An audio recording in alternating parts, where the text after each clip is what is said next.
Hello. Today I'd like to just make this short video about York 210 automotive application AC compressors.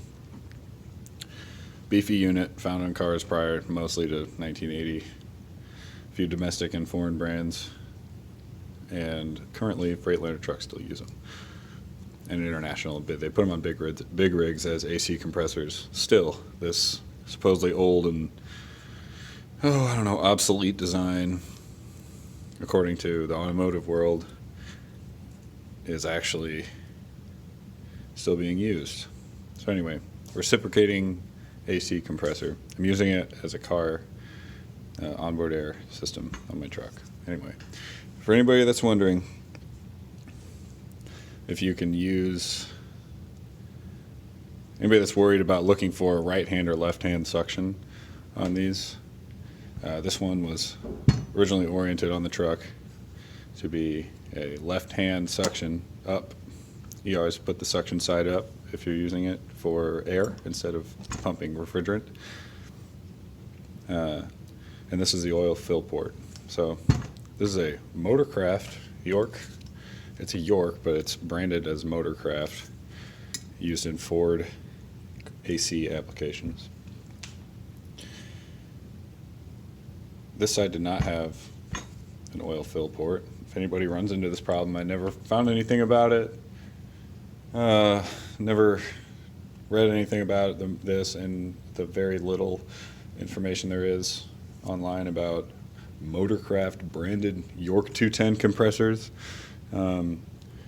So my only solution was to take apart the bottom, take the gasket off, and drill this out, catch all the shavings, and tap it, and put a bolt in there so that I can use this side to have it on its side, because the York can be mounted 180 degrees this way, straight up and down, or 180 degrees from there, and it'll work just fine. But the suction side has to be up.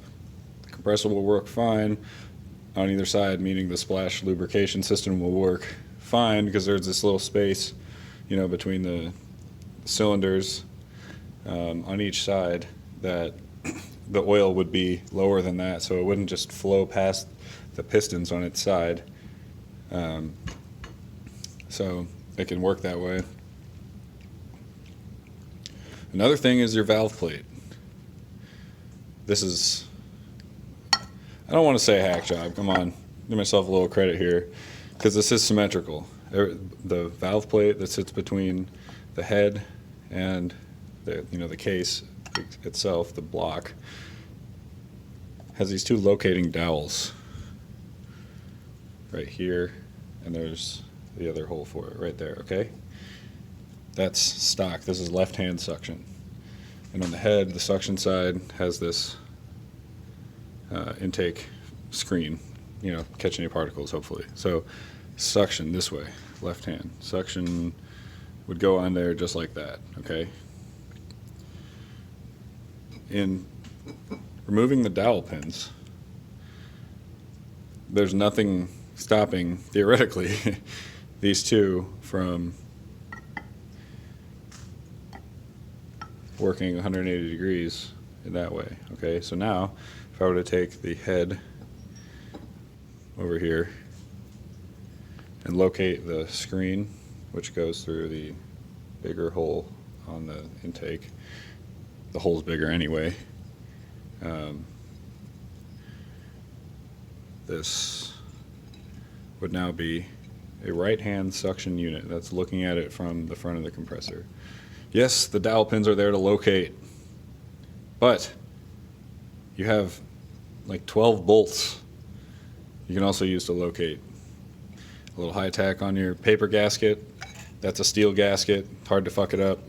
So I mean, if anybody was wondering if you can do that, yes, you totally can. Just go get a gasket kit.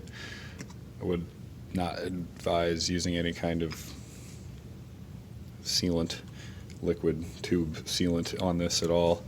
I did it with the anaerobic down here because I knew that any chunks that were any bits that were inside would never harden. So, and if any strand was lucky enough to, forge itself into one of the main bearings I doubt that it would cause any kind of concern. That's the little anaerobic sealer sticking through. So I did use tube sealant on this, but not near the valve plate or anything.